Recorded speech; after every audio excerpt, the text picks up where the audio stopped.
नमस्कार बच्चों, मैं सुनीता झा, आप सबकी हिंदी और संस्कृत ऑनलाइन शिक्षिका। बच्चों, मैं आज आप लोगों को संस्कृत पढ़ाने जा रही हूँ। संस्कृत में प्रश्न निर्माण, जो कि मैंने आपको पहले भी कहा था कि मैं प्रश्न बनाने की विधि आप लोगों को बता दूंगी, क्योंकि एग्ज़ाम में पूछा जाता है तो उसको जानना बहुत ज़रूरी है। रट लेने से बेहतर होगा अगर आप प्रश्न बनाना सीख लेते हैं। जब आप प्रश्न बनाना सीख लेते हैं तो उसके बाद किसी भी तरह का प्रश्न हो बनाने के लिए या उत्तर भी लिखना हो तो वो आपके लिए आसानी होती है। इसलिए मैं आज आपको प्रश्न निर्माण सिखाऊंगी। प्रश्न निर्माण जानने से पहले आपको शब्द रूप याद करने होंगे। शब्द रूप कम से कम किम शब्द रूप या जो सर्वनाम है वो शब्द रूप आपको याद होना चाहिए।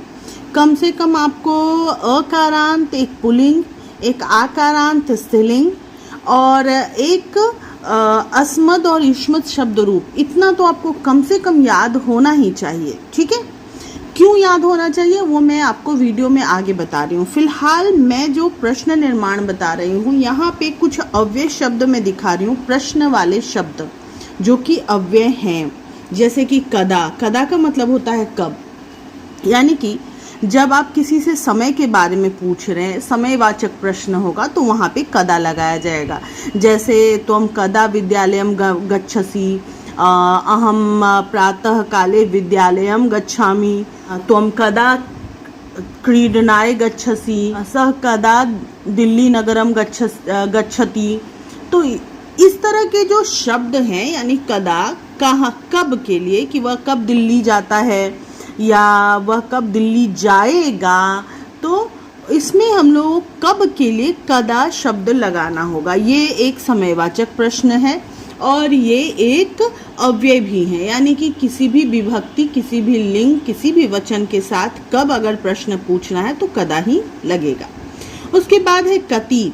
कति जो संख्यावाची शब्दों को पूछते हैं, जैसे रामस्य कति भ्रातरः सन्ति, दशरथस्य कति भार्याः सन्ति, तव कति मित्राणि सन्ति।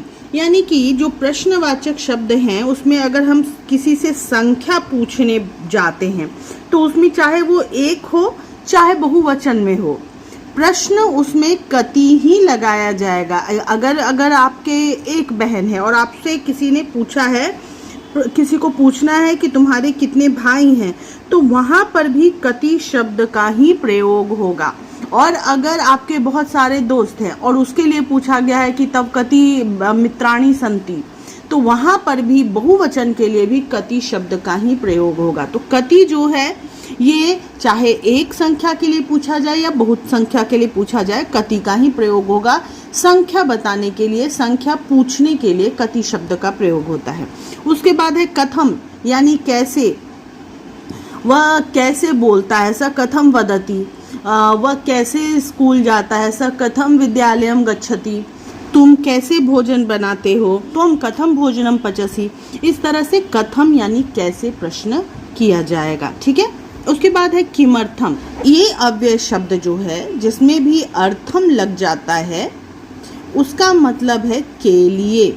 यहाँ पर क्या जुड़ा हुआ है, किम जोड़ अर्थम, यानी जब हम किसी भी सर्वनाम में या किसी भी संज्ञा में या किसी भी क्रिया में अर्थम जोड़ देते हैं तो उसके बाद उसका चतुर्थी विभक्ति वाला काम हो जाता है।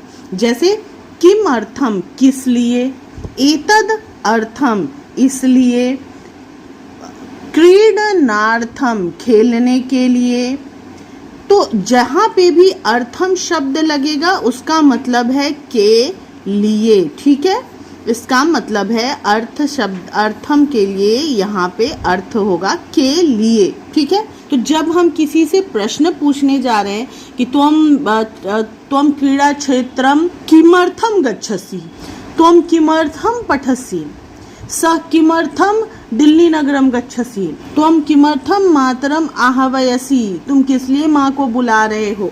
तो किसी भी जगह जहाँ पे किमर्थम यानी के लिए लग गया तो उसका मतलब हो गया किस लिए। उसके बाद है कुत्र। कुत्र यानी कहाँ पर, त्वं कुत्र वससि, त्वं कुत्र गच्छसि, सः कुत्र खेलति, सः कुत्र क्रीडति, सः कुत्र पठति। तो इस तरह का जो भी कहाँ वाला शब्द है वो इससे बनेगा, ये भी अव्यय शब्द है। कीदृशम मैं आपको बाद में बताती हूँ, उससे पहले कुतः। कुतः का मतलब होता है कहाँ से। कहाँ से मतलब पंचमी विभक्ति वाला, ये तह जो है वो पंचमी विभक्ति का बोध कराता है। कुतः मतलब कहाँ से। सः कुतः आगच्छति, वह कहाँ से आ रहा है। सः विद्यालयतः आगच्छति, तो इसमें क्या होगा, विद्यालय से, यानी कि जब भी किसी भी शब्द में तह जुड़ गया तो इसका मतलब है से, यानी पंचमी विभक्ति। आप यहाँ पे इस तरह भी उत्तर लिख सकते हैं, सविद्यालयात, पंचमी विभक्ति वाला शब्द भी लिख सकते हैं, सविद्यालयात आगच्छति। ठीक है, तो कुतः का मतलब हो गया कहाँ से। गंगा कुतः निर्गच्छति, मातामही कुतः आगच्छति, मातामही देवालयात आगच्छति, मंदिरात आगच्छति, मंदिरतः आगच्छति। तो इस मंदिरतः या मंदिरात अगर लिखा हुआ है कि मातामही मंदिरात आगच्छति, अब मंदिरात शब्द को आपको प्रश्न में बदलना है तो वहाँ पे आपको लिखना होगा कुतः। ठीक है, तो ये शब्द जो हैं वो अव्यय हैं, इनका रूप नहीं बदलता, हर परिस्थिति में, हर वचन, हर लिंग, हर विभक्ति में इसी प्रकार इनका प्रयोग होता है। ठीक है, कुत्र जो है वो सप्तमी विभक्ति के लिए प्रयोग होगा, यानी कि वह कहाँ रहता है, किस में, किस पर, कहाँ, जैसा शब्द सप्तमी विभक्ति के लिए है। कुतः जो है वो पंचमी विभक्ति के लिए है, मैंने अभी अभी बता। किमर्थम जो है वो चतुर्थी विभक्ति के लिए है। कथम यानी कैसे, ये क्रिया विशेषण का बताता है। और कति संख्यावाची विशेषण शब्दों को बताता है। कदा यानी कि समय बताता है। यहाँ तक आप लोगों को समझ में आ गया कि कदा समय बताता है, कति संख्यावाचक प्रश्न करता है, कथम जो है कैसे यानी क्रिया विशेषण बताता है कि क्रिया कैसे हुई है, कैसे पढ़ता है, कैसे खेलता है, कैसे रोता है, कैसे हंसता है, कैसे जाता है, प्रश्न का उत्तर के लिए प्रश्न ये करता है। किमर्थम जो है वो किस लिए किया जाता है, तो इसका उत्तर हमेशा ऐसे ही होगा, पढ़ने के लिए, खेलने के लिए, गाने के लिए, रोने के लिए, हंसने के लिए, जो भी है। तो उसके लिए के लिए अगर लगाना है तो वहाँ पर आप अर्थम भी लगा सकते हैं और चतुर्थी विभक्ति भी लगा सकते हैं। ठीक है, चतुर्थी विभक्ति अगर है तो प्रश्न ये हो सकता है। कुत्र जो है वो सप्तमी विभक्ति का प्रयोग में आता है कि वो कहाँ खेलता है, कहाँ पढ़ता है, कहाँ हंसता है। तो वो स क्षेत्रे क्रीडति, स विद्यालये पठति, स गृहे वदति, सह, जो भी है। तो ये सप्तमी विभक्ति के लिए कुत्र का प्रयोग होता है। हालांकि सप्तमी विभक्ति के लिए जो किम शब्द रूप में है वो भी प्रयोग होता है, लेकिन ये प्रयोग कहाँ के लिए होता है। जैसे पिताजी कार्यालय में काम करते हैं। ठीक है, ये यहाँ पे कार्यालय के लिए आपको प्रश्न अगर पूछना है कि जनक कार्यालये कार्यम करोति। ठीक है, तो अब कार्यालय शब्द के लिए अगर आपको प्रश्न बनाना है तो ये करना होगा कुत्र, सह कुत्र कार्यम करोति। ठीक है, कि दिशा यानी कैसा, इसको मैं अभी बता रही हूँ क्योंकि ये जो है अव्यय नहीं है, ये लिंग के अनुसार अपने रूप को बदलता है। कुतः जो है कहाँ से यानी पंचमी विभक्ति का प्रयोग करेगा, पंचमी विभक्ति के लिए ये प्रश्न के रूप में प्रयोग होगा, कहाँ से, आने के लिए, बिछड़ने के लिए। ठीक है, अब ये कि दिशा मैंने कहा था बाद में बताऊंगी। कि दिशा जो है इसका मतलब होता है कैसा। ठीक है, ये क्या है, ये आपको विशेषण शब्द के बारे में बताता है। विशेषण यानी किसी भी संज्ञा सर्वनाम की विशेषता जिसमें पूछी जाती है, कैसा बच्चा, कैसा घर, कैसे लोग। तो इसके लिए क्या होगा कि लिंग के अनुसार इसका रूप बदलता है।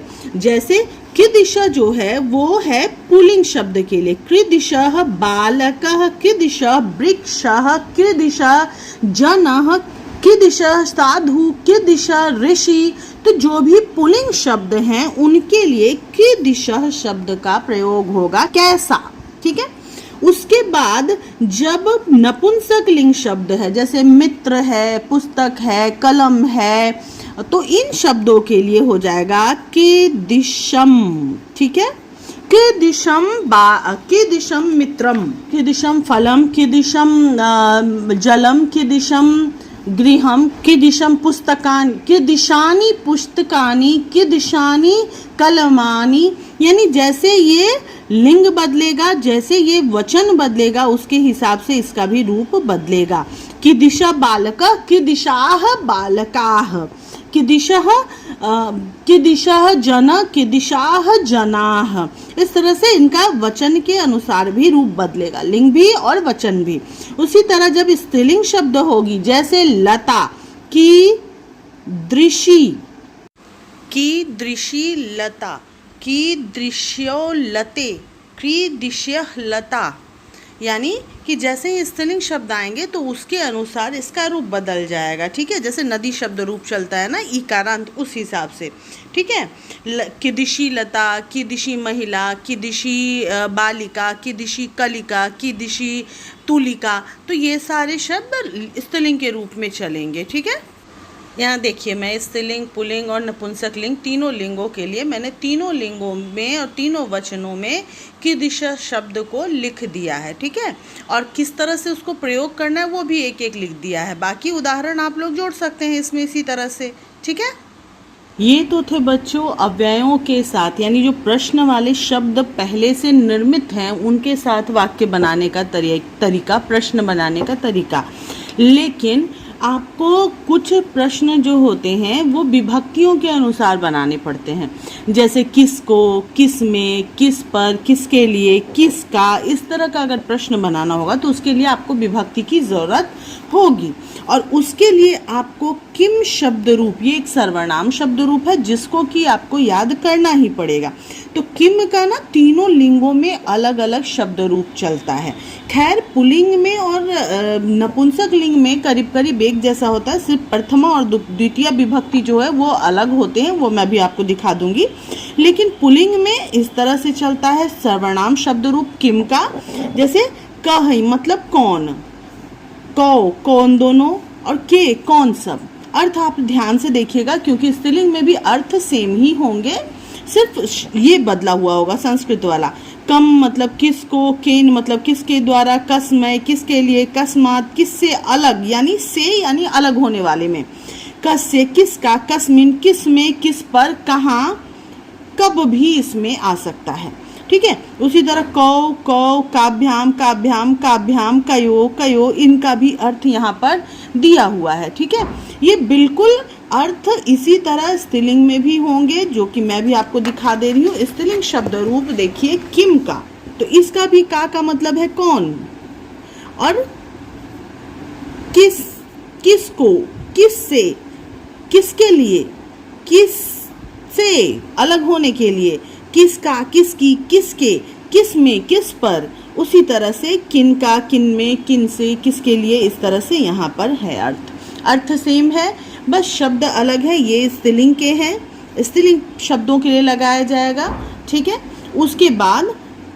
नपुंसक लिंग शब्द में जो प्रथमा और द्वितीय विभक्ति अलग होते हैं, बस वो ये होते हैं किम के कानी, किम के कानी, और बाकी तृतीय विभक्ति से एक ही जैसा चलता है। बच्चों ये तो हुए सर्वनाम शब्द, लेकिन आपको इन सर्वनामों के अलावा कुछ और सर्वनाम और संज्ञा याद करना पड़ेगा ताकि आप वाक्य बना सकें, जो मैं भी आपको रेफरेंस के साथ बताऊंगी कि कैसे प्रश्न बनाना है या कैसे उत्तर बनाना है। तो उसमें कम से कम अकारांत पुल्लिंग शब्द आपको याद कर लेने चाहिए, आकारांत स्त्रीलिंग शब्द आपको याद कर लेने चाहिए जिसमें लता है। ठीक है, उसके बाद एक अकारांत नपुंसक लिंग है जिसमें कि सिर्फ ये दोनों अलग होते हैं, बाकी अकारांत पुल्लिंग के जैसा ही चलता है। जैसे बालकेन तो फलेन, बालकाय तो फलाय, उसी तरह से करीब चलता है। सिर्फ एक दो अलग होते हैं, दो विभक्तियां अलग हैं, तो उनको आप थोड़ा सा रिवाइज कर लीजिएगा। तो ये तीन आपको याद करने होंगे। उसके अलावा देखिए सह तो ते, आपको मैं बता रही हूँ कि ये सब ट्रिक जैसा ही होता है। जैसे देखिए सह तो ते, तम तो तान, ऊपर लिखा हुआ है कह कौ के, कम कौ कान। अगर हम इनको एक जैसा एक साथ लिखना चाहें तो देखिए क्या हो जाता है, सह में सिर्फ कम कह कर देना है, तम को कम कर देना है, केन को तेन, यहाँ पे जो है केन है यहाँ तेन है, तो बस यहाँ तेन को केन कर देना है। करीब करीब एक ही जैसा है सारा। तो एक अगर आप याद कर लेते हैं तो आपके लिए सब आसान हो जाएगा। तो ये पुल्लिंग है तत् शब्द का, यानी वह वे दोनों का। और स्त्रीलिंग में आप देखिए यहाँ पर, जैसे कि स्त्रीलिंग में किम शब्द रूप है, वैसे ही ये सातेता है।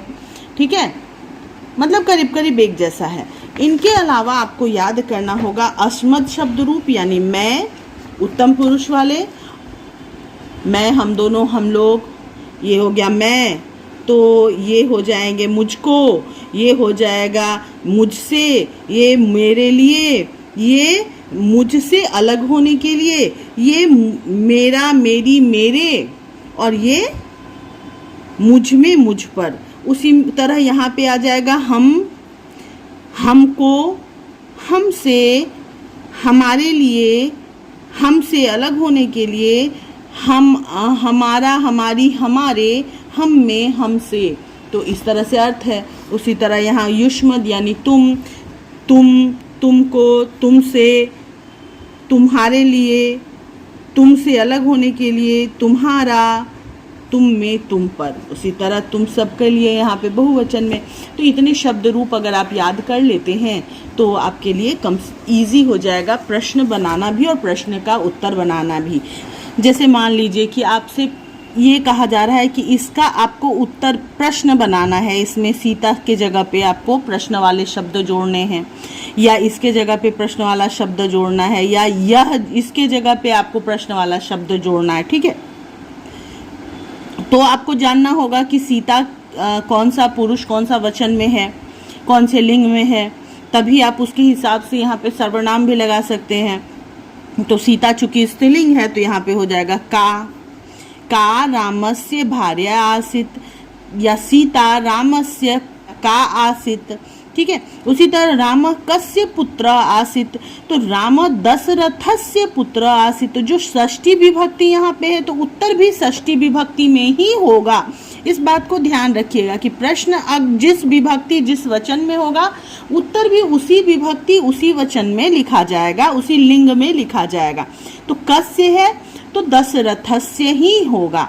यहाँ पे एक वचन था, कर्ता के रूप में था, इसीलिए ये एक वचन कर्ता के रूप में लिखा गया है। ठीक है, इतना समझ में आ गया। तो चलिए बच्चों शुरू करते हैं हम लोग प्रश्न निर्माण करना। मैं आपको ये उदाहरण के साथ दिखा रही हूँ। ठीक है, उदाहरण वाले प्रश्न यहाँ पे जो हैं, इसके साथ साथ आपको मुझे कई बार सर्वनाम दिखाने पड़ेंगे, इसीलिए मैं दूसरे सर्वनाम खोल कर रख रही हूँ, ताकि आपको रेफरेंस देते जाऊं और उसके बाद अर्थ बताते जाऊं, उत्तर भी बताते जाऊं। यहाँ पे जो प्रश्न दिए हैं उसमें जो अंडरलाइन किया हुआ शब्द है, उन शब्दों को आपको क्या करना है, बदलना है, परिवर्तित करना है प्रश्न के रूप में बनाने के लिए। ठीक है, और यहाँ पे ब्रैकेट में, इसमें तो आपको ब्रैकेट में दिया हुआ है तो वो आपके लिए इजी रहेगा करना। तो क्या करना है, पहला क्या है, त्वम अद्य। यहाँ पे त्वम अद्य मतलब क्या है, त्वम और अद्य दो शब्द यहाँ मिले हुए हैं। त्वम अद्य विद्यालयम न गच्छसि, तुम आज विद्यालय नहीं जाते हो। तो विद्यालय में एक जगह है, कहाँ में या कहाँ पर वो नहीं जा रहा है ना। तो इसके लिए क्या हो जाएगा, त्वम कुत्र न गच्छसि। अब यहाँ पे अगला प्रश्न क्या बनाना है, अस्माकम को बदलना है। अस्माकम विद्यालय से वार्षिकोत्सव आसित, हमारे विद्यालय का यानी कि षष्ठी विभक्ति है, वार्षिकोत्सव था। तो अब अस्माकम जो है वो अस्मत् शब्द रूप में है। अस्मत् शब्द रूप यानी कि उत्तम पुरुष, अहम, आवाम, वयम वाला जो है। तो अस्माकम यहाँ पे ढूंढते हैं कि कहाँ है, जो यहाँ पे है देखिए, और ये क्या है, षष्ठी विभक्ति में है ना, षष्ठी विभक्ति का बहुवचन।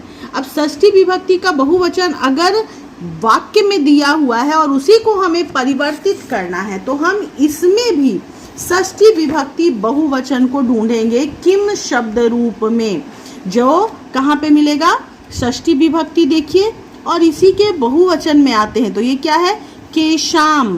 केशाम जो है वो हो गया षष्ठी विभक्ति का बहुवचन। तो यहाँ पे उत्तर फिर क्या हो जाएगा, ये देखिए, ये वाला केशाम। ठीक है, अगला प्रश्न है, छात्रा सरस्वती वंदनाम अगायन। ये बहुवचन में है भूतकाल के, कि छात्रों ने सरस्वती वंदना गाया। तो छात्रों ने गाया यानी कि ये कर्ता हैं, तो कर्ता का हम लोगों को बहुवचन चाहिए क्योंकि ये बहुत सारे हैं। अब कर्ता यानी प्रथमा विभक्ति जो है उसका बहुवचन देखिए क्या है, के है ना। तो यहाँ के जो है इसमें उत्तर हो जाएगा कि किन्होंने सरस्वती वंदना गाया। मुख्यातिथि महोदया छात्रान प्राशंसत, मतलब मुख्यातिथि महोदय ने छात्रों की प्रशंसा की। तो अब ये प्रशंसा जो है उनका प्रभाव इन पे पड़ा है। छात्राण जो है वो कौन सी विभक्ति और कौन सा वचन होगा, आप देखिए बालक शब्द रूप में छात्राण, बालकान है ना, बालकान शब्द में बालकान जो है उसी तरह छात्राण भी होगा। तो बालकान बहुवचन है और ये द्वितीय विभक्ति है ना। तो द्वितीय विभक्ति का बहुवचन अब किम शब्द रूप में हम देखते हैं और क्या मिलता है हमें, कान। ठीक है, तो यहाँ पे उत्तर क्या हो जाएगा, कान। उसी तरह अगला प्रश्न है, अस्माकं हृदयानि देशभक्ति भावनया ओतप्रोतानि अभवन। हमारी हृदय देशभक्ति की भावना से ओतप्रोत हो गए। अब भावनया जो है ये स्त्रीलिंग शब्द है, ठीक है, यानी जो हमने लता शब्द रूप याद किया उसके हिसाब से हम देखेंगे कि लतया भावना में से, देखिए भावना ये शब्द है और यहाँ लिखा क्या गया है, भावना, यानी कि ये आ की मात्रा हटाकर या जोड़ा गया है। तो लता शब्द रूप में कहाँ पर लता का आ नहीं है और या जुड़ा हुआ है, हम लोगों को देखना होगा। वो आपको देखिए तृतीय विभक्ति का एक वचन लतया, यहाँ पर भी लता का आ जो है वो हटा दिया गया है और या जोड़ दिया गया है ना। लता शब्द रूप में क्या है, तृतीय विभक्ति एक वचन, जो कि हमें यहाँ पे स्त्रीलिंग के किम शब्द रूप में ढूंढना पड़ेगा। स्त्रीलिंग के किम शब्द रूप में देखना होगा कि तृतीय विभक्ति एक वचन क्या है। देखिए तृतीय विभक्ति एक वचन कया है, तो यहाँ पे उत्तर क्या हो जाएगा, कया। ठीक है, समझ में आ रहा है बच्चों। मुझे लग रहा है कि मैं जितना आपको रेफरेंस दिखा रही हूँ, बुक दिखा रही हूँ, तो एक तरफ तो मुझे ये लग रहा है कि आपको बड़ी अच्छे से समझ में आ रहा होगा, क्योंकि आपको मैं सर्वनाम भी दिखाते जा रही हूँ बार बार और संज्ञा भी दिखाते जा रही हूँ। हर विभक्ति सारे शब्द रूप दिखा करके मैं आपको समझा रही हूँ। दूसरी तरफ मुझे ये डाउट है कि कहीं आप इसको देख के कंफ्यूज तो नहीं हो रहे हैं। अगर ऐसा कुछ है तो मुझे आप फिर से ज़रूर बताइएगा ताकि मैं उन कन्फ्यूज़न को दूर कर दूं। ठीक है, अब यहाँ पे एक बार और मैं आपको प्रश्न निर्माण बता रही हूँ। ठीक है, यहाँ पे ब्रैकेट में शब्द नहीं दिए हैं, यानी कि आपको खुद से ये लिखना होगा, खुद से आपको ये समझना होगा। अब यहाँ पे प्रश्न है, यहाँ पर जो शब्द है उसको प्रश्न बनाने के लिए फिर क्या करेंगे, संस्कृति अनेके विलक्षण प्रतिभा संपन्ना साहित्यकाराः अभवन। अनेक है इसका मतलब बहुवचन है, साहित्यकाराः बालकाः यानी वो बहुवचन में है। तो ये जो है कर्ता के बहुवचन में यानी एक वचन के बहुवचन में अगर हम देखते हैं तो कौन है, ये दो स्त्रीलिंग शब्द है, हमें साहित्यकार यानी कि पुल्लिंग शब्दों में आना है। तो पुल्लिंग शब्द में यहाँ आते हैं तो देखिए एक प्रथमा विभक्ति के एक वचन में क्या है, के। तो यहाँ पे उत्तर में क्या हो जाएगा, के। अगला है कालिदासस्य तुलना शेक्सपियरस्य कविता सह क्रियते। कालिदासस्य बालकस्य जैसा लिखा हुआ है ना।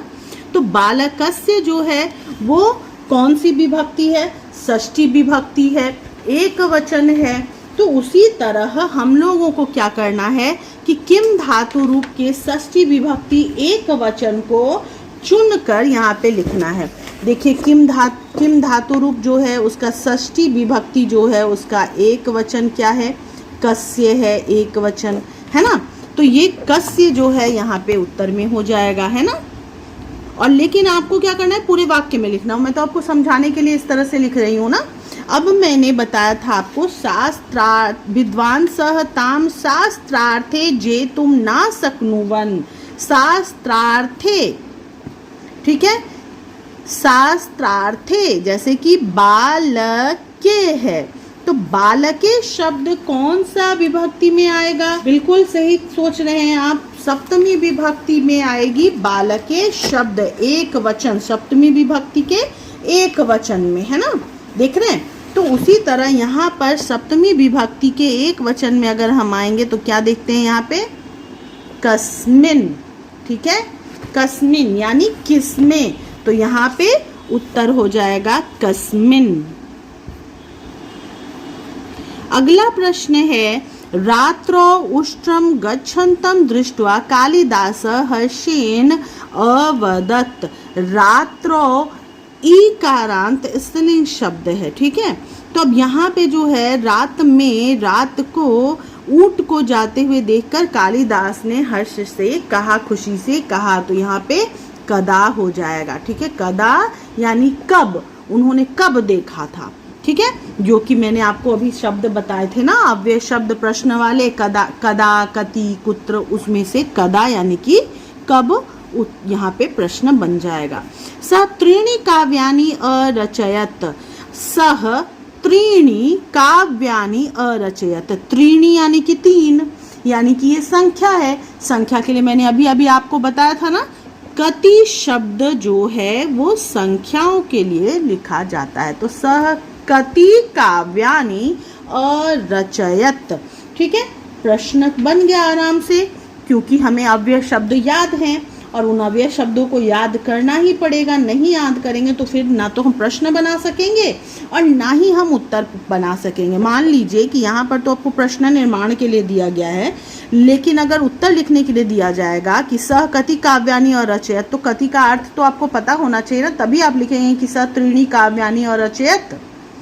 मेघदूतम गीति काव्यानाम श्री शिरोरत्नम मन्यते। काव्या नाम यानी कि बालका नाम, है ना, और बालका नाम कौन से विभक्ति वचन में आएगा? देखिए, बालका नाम षष्ठी विभक्ति और बहुवचन। तो बालका नाम अगर षष्ठी विभक्ति बहुवचन में है तो हमें प्रश्न वाले भी शब्द षष्ठी विभक्ति बहुवचन में ढूंढने हैं, यानी केशाम, ठीक है। तो केशाम जो है वो यहाँ पे उत्तर में हो जाएगा, ठीक है। अब आगे बढ़ते हैं, तो अब आगे बढ़कर कुछ और प्रश्न बनाकर देख लेते हैं। फिर यहाँ पे कुछ ब्रैकेट में प्रश्न के उत्तर लिखे हुए हैं, आपको उस हिसाब से लिखना है। अब मैं आपको सिर्फ सर्वनाम वाले शब्द रूप दिखाऊंगी, संज्ञा वाले आपको खुद से ध्यान रखने होंगे, ठीक है। यहाँ देखिए, अहम तम जलेन असिंचम। जलेन यानी बालकेन या फलेन या जलेन, यानी तृतीया विभक्ति का नपुंसक लिंग है। तो अब यहाँ तृतीया विभक्ति का नपुंसक लिंग का एक वचन ही है, जो कि उसका यहाँ पे तृतीया विभक्ति का एक वचन क्या है? केन लिखा हुआ है, तो यहाँ पे उत्तर हो जाएगा केन। अगला है गुरुवः में सततम शिक्षयन्ति। अब गुरु शब्द जो है वो उकारांत है ना, उसका शब्द रूप आपको मैं यहाँ पे दिखा दे रही हूँ, क्योंकि मुझे पक्का पता है कि आपने याद नहीं किया होगा, और अगर आपने याद किया होगा तो फिर तो बहुत अच्छी बात है। देखिए, जैसे साधु शब्द रूप है उसी तरह गुरु शब्द रूप भी होगा, उकारांत, छोटा उ वाला उकारांत, ये मत ध्यान दीजिएगा, उकारांत है, ठीक है। तो उकारांत में देखिए गुरुवा लिखा हुआ, यहाँ साधव है, यानी बहुवचन है प्रथमा विभक्ति की, यानी देखिए यहाँ की प्रथमा विभक्ति का बहुवचन है साधव, तो गुरुवा भी प्रथमा विभक्ति का बहुवचन होगा। तो अब प्रथमा विभक्ति का बहुवचन पुल्लिंग शब्द है, तो यहाँ पे क्या हो गया? कह, कौ, के, प्रथमा विभक्ति का बहुवचन के, और ये उत्तर क्या हो गया? के। अगला है ते प्रकृते शोभाम वर्धयन्ति। वे प्रकृति की शोभा बढ़ाते हैं, ये षष्ठी विभक्ति है, इकारांत स्त्रीलिंग शब्द, ठीक है। तो प्रकृति की शोभा बढ़ाते हैं यानी कि षष्ठी विभक्ति है। तो षष्ठी विभक्ति स्त्रीलिंग में अगर हम प्रश्नों को देखते हैं तो वो हमें दिखेगा षष्ठी विभक्ति स्त्रीलिंग एक वचन कश्याः, तो इसका उत्तर क्या हो जाएगा यहाँ पे? कश्याः, ठीक है। वृक्षा एव अस्मभ्यम अन्नानि फलानि च यच्छन्ति। अस्मभ्यम यानी कि हम लोगों को। अब चूंकि मैंने आप लोगों को जैसे बताया था मेरे लाइव क्लास में कि दा धातु यच्छ धातु जो है उसके योग में चतुर्थी विभक्ति का प्रयोग होता है। ठीक है, तो अब चतुर्थी विभक्ति है तो चतुर्थी विभक्ति अस्मभ्यम, हम लोगों को अस्मत् धातु रूप में, आप देखिए यहाँ पे अस्मभ्यम कहाँ पे मिलता है, ये देखिए अस्मत् शब्द रूप में आपको अस्मभ्यम मिलेगा। अस्मभ्यम कहाँ पे है, चतुर्थी विभक्ति के बहुवचन में है ना। तो चतुर्थी विभक्ति का बहुवचन प्रश्न में क्या है, चतुर्थी विभक्ति का बहुवचन केभ्य, तो यहाँ प्रश्न का उत्तर क्या हो जाएगा, केभ्य। अब आगे देखिए, वृक्षाः तु छेदनात् परिहार्या एव, छेदनात् बालकात् यानी पंचमी विभक्ति का एक वचन, तो यहाँ पे क्या हो जाएगा, पंचमी विभक्ति का एक वचन कस्मात्, तो यहाँ पे हम लोग उत्तर कस्मात् लिख देंगे। ठीक है, समझ में आ गया बच्चों कि आपको प्रश्न निर्माण कैसे करना है। प्रश्न निर्माण अगर आप करना चाहते हैं या आप कोई भी प्रश्न का उत्तर भी देना चाहते हैं तो सबसे ज़रूरी शर्त है कि आपको ये जो है शब्द रूप याद होने चाहिए, कम से कम पुल्लिंग और स्त्रीलिंग तो आपको याद होने ही चाहिए। ठीक है, ये दोनों शब्द रूप प्रश्नों के लिए आपको याद होने चाहिए, लेकिन प्रश्नों को आप तभी समझ पाएंगे जब आपको कम से कम ये 4-5 शब्द रूप याद होंगे, बालक, लता, फल, अस्मद, युष्मद, तो इतने शब्द रूप तो आपको कम से कम याद करने ही पड़ेंगे, क्योंकि अभी अभी आपने देखा ना कि मैंने कितने रेफरेंस दिए हैं तब जा कर के उत्तर बन पाए हैं। और अगर ये नहीं आपको पता होगा तो कैसे लिखेंगे, एग्ज़ाम में तो आपके पास इतने सारे बुक या इतने सारे पेपर नहीं होंगे ना, तो आपको याद करना पड़ेगा बच्चों। और बहुत मुश्किल नहीं है, ये सब ट्रिकी है। अगर आप एक याद कर लेते हैं ना तो उसको देख करके बाकी सारा याद हो जाएगा, बस आपको एक याद करना है। तो मुझे उम्मीद है कि आप लोगों को ये तो समझ में आ गया होगा और ये भी समझ में आ गया होगा कि याद करना भी पड़ेगा ही, बगैर याद किए काम नहीं चलने वाला है। तो प्रैक्टिस करते रहिए, याद करते रहिए, आगे बढ़ते रहिए, अच्छे से एग्ज़ाम में लिखिए। फ़िलहाल के लिए इस वीडियो में इतना ही, जल्दी ही मिलती हूँ नए वीडियो में नए टॉपिक के साथ। फ़िलहाल के लिए बाय बाय, टेक केयर।